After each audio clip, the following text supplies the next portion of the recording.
Hello, everyone, and welcome to the RealClearPolitics Takeaway for Tuesday, March 16th. I'm Tom Bevan, co-founder and president of RealClearPolitics. And I'm Philip Wegmann, White House correspondent for RealClearPolitics. So Phil's sitting in for Carl today. Phil, thanks for joining me. Let's talk about this Washington Post story, which the correction that came out yesterday.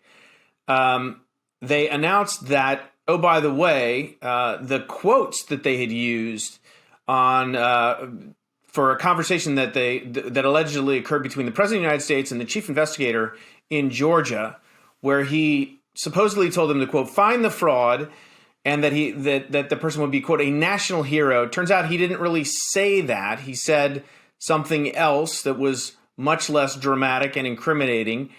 But this story obviously was huge, was repeated all over the media, was used by the Democrats in their impeachment brief and in their oral arguments in the Senate in the conviction trial. And it's just another example, Phil, of, I think, the media getting it wrong.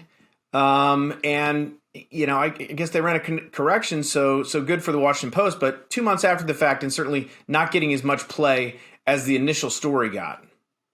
Yeah, it was treated as gospel, this story, in the moment. And like you said, it was the basis for a lot of what happened during Trump's second impeachment trial. Democrats were pointing back to the story repeatedly. And then we find out how many months later that it wasn't based in fact. Now, look, sources sometimes get it wrong. Sources sometimes lie. But when they lie, there's no more expectation that you're going to continue to give them anonymity. And I think that I certainly would like the Washington Post to maybe expose who that source was, who led them astray. But the thing that actually really concerns me here is the fact that you had all of these other outlets come alongside the Washington Post afterwards and print their own stories alleging to confirm the initial story, because they wrote all these stories saying that they had confirmed it. But what it sounds like is that everyone in Washington, D.C. just got in the line and talked to the same source and let themselves be led astray. Well, so and I think the Washington Post did publish the person's name, and so they outed him basically. But in my mind, Phil, I mean, the original sin here is that the Washington Post took a single source, right, which was providing secondhand information, because this person was briefed on the call, but obviously didn't have a transcript, didn't take notes. So there's no way the Washington Post could take secondhand information from a single source and put quotation marks around a conversation or words that were allegedly said by the President of the United States that the Washington Post said in that story. You know, he may have committed a crime based on those they were suggesting. That's the original sin. The reporting now is, you know, we're too often the media goes with single sources. They grant them anonymity. There's no double checking. There's no confirmation.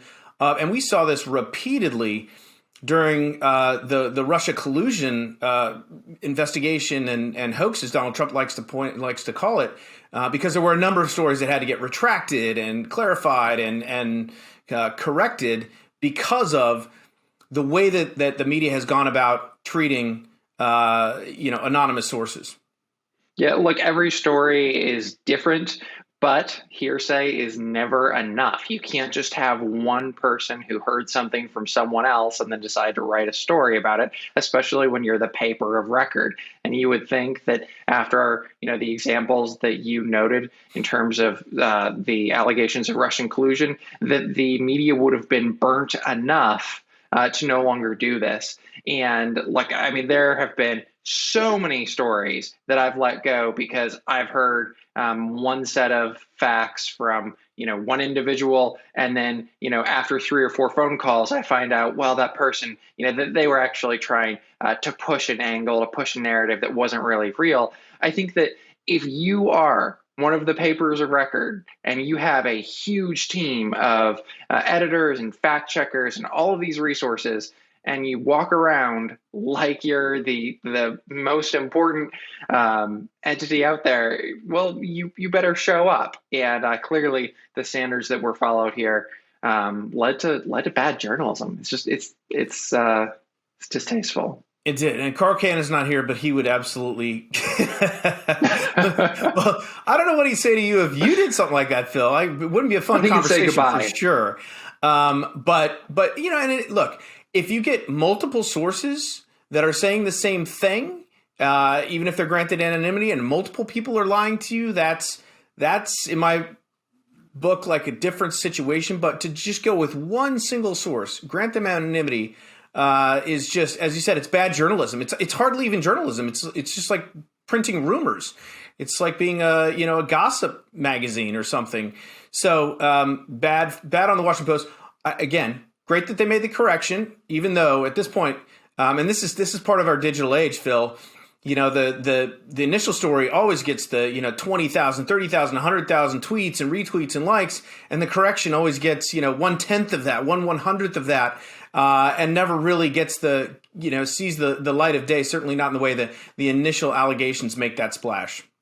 Yeah, and on top of that, all of the follow-up articles from PBS, from the Associated Press, from CNN, alleging that they had confirmed the initial story. I think it would be interesting to go back and check and see if each of those now had their own correction. But it seems unlikely. Instead, this piece of journalism keeping democracy from dying in darkness has circled the globe several times, and the truth just has not caught up.